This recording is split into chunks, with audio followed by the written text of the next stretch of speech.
So I have two questions. Yes. The first is, a while back, you mentioned that without God, there would be no sense of right or wrong.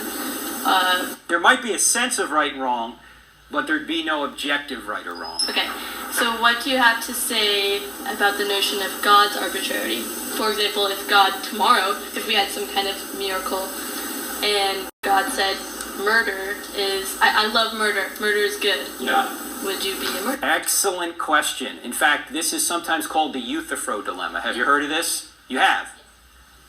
You rock.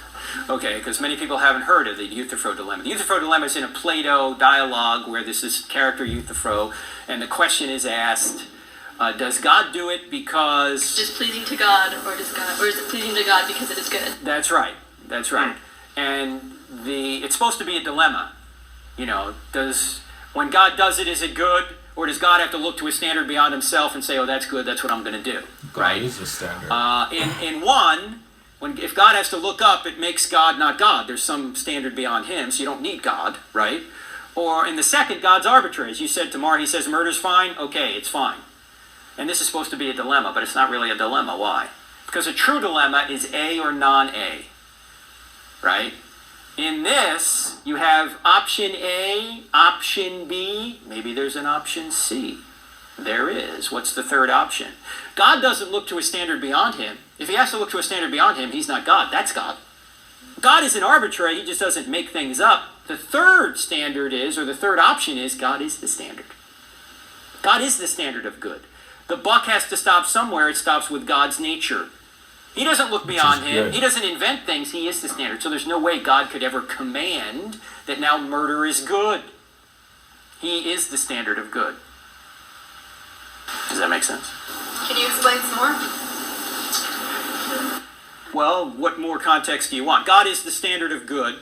He can't do anything against his natures. Yes, he is the standard of good. Now, he can do things that, since he's the creator, if he wants to take our lives, he can. It's not murder for God to take our lives. Right? When somebody dies, does God murder them?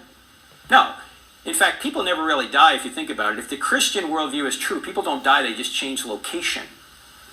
It's true, you don't die, but the body dies, but the spirit is eternal.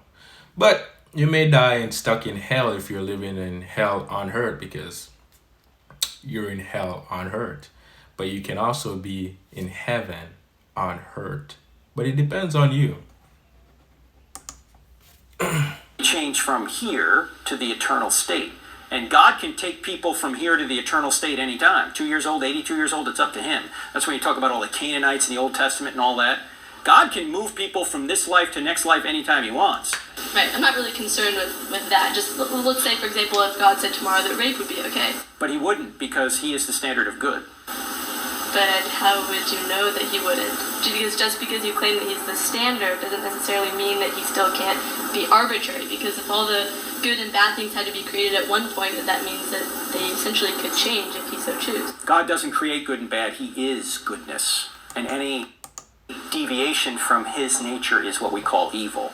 In fact, That's actually amazing. evil doesn't exist on its own. It's a privation in good. Augustine had a problem years ago. This is actually awesome, because God creates perfect things. God is pure good. God is a standard of good, and he dwells, well, he's always with us in the present, but it's you that have to allow him to dwell inside of you and seek for yourself the kingdom of God, which is inside of you. But also, evil does not exist. Evil only exists when it possesses us, the spirits possess us, and we project evil on the earth. That's why the earth is so crazy, because the evil in us drive us to do evil things, and it's able to be in the world, but it has no power unless we give it power. He had a problem he couldn't solve.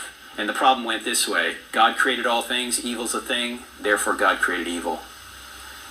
And he puzzled over that for a long time until he finally recognized that the second premise of the question, or the second premise of the argument, was false. Evil's not a thing.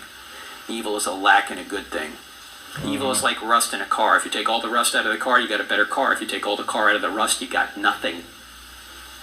Evil is like rot in a tree. If you take all the rot out of the tree, you got a better tree. If you take all the tree out of the rot, you've got nothing.